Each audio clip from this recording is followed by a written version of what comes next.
നമസ്കാരം, media one you are on എയറിലേക്ക് സ്വാഗതം. ഞാൻ ഷമീർ ചെമ്പകശ്ശേരി. പ്രധാന വാർത്തകൾ. ഷാർജയിൽ ഗൾഫ് മാധ്യമം കമോൺ കേരള പുരോഗമിക്കുന്നു.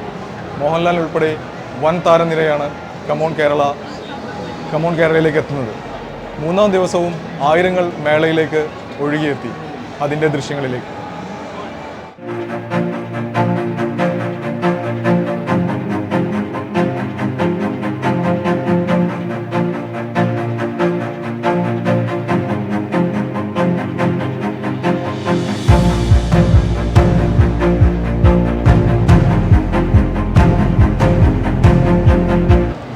മിഡിൽ ഈസ്റ്റിലെ ഏറ്റവും വലിയ ഇന്ത്യൻ വാണിജ്യ സാംസ്കാരിക വിനോദമേളയാണ് ഗൾഫ് മാധ്യമം ഒരുക്കുന്ന കമോൺ കേരള.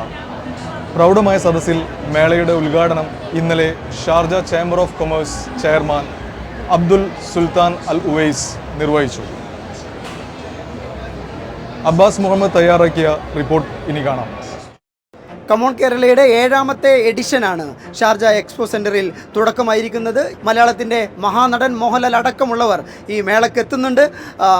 കഴിഞ്ഞ വർഷം ഏകദേശം 2.5 ലക്ഷത്തിലേറെ ആളുകൾ പങ്കെടുത്ത മേളയ്ക്ക് ശേഷമാണ് കൂടുതൽ മിഴിവോടുകൂടി കമോൺ കേരളയുടെ 7ാമത്തെ എഡിഷന് തുടക്കമാകുന്നത്. ഇതോടെ ഈ വാർത്താ ബുള്ളറ്റിൻ പൂർണ്ണമാകുന്നു. നമസ്കാരം.